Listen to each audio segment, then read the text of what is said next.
दर्शक बंधु मे 19 तारिख मंगलवार केउ राशि व्यक्ति किपरि रहिबो आसंतु जानिबा।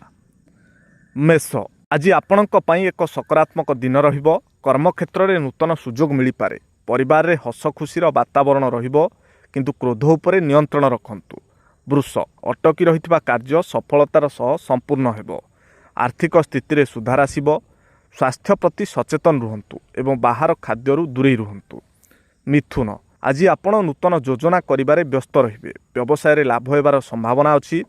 दूर स्थान को यात्रा करिपारंती जहाँ आपणक पई शुभ फल आनिबो। कर्कट सामाजिक कार्य रे आपणकर आग्रह बढ़िबो। बंधु बांधवक सह समय अतिबाहित करिवे। छात्र छात्री माने पाठ पढ़ारे मनोनिवेश करिवे। कोनोसी गुरुत्वपूर्ण निष्पत्ति नेबा पूर्वरु बड़ंक परामर्श नियंतु।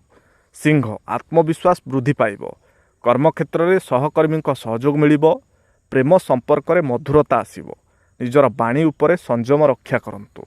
कन्या आज दिनटी मध्यम धरणर रहिबो। खर्च बढ़ी पारे तेणु आर्थिक योजना करी चलंतु।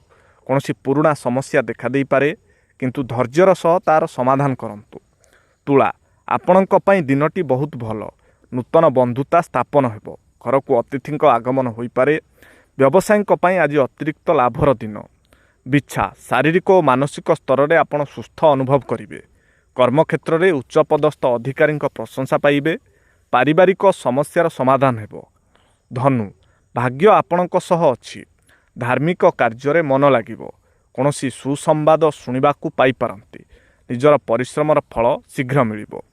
मकर आज सावधानतार सह कार्य करंतु। जानवाहन चलाइबा समय सतर्क रुहंतु। व्यय अधिक होबार संभावना अछि तेणु बजेट प्रति ध्यान दियंतु। कुंभ दाम्पत्य जीवन सुखमय हेबो। व्यवसाय रे सहभागितारु लाभ मिलिबो।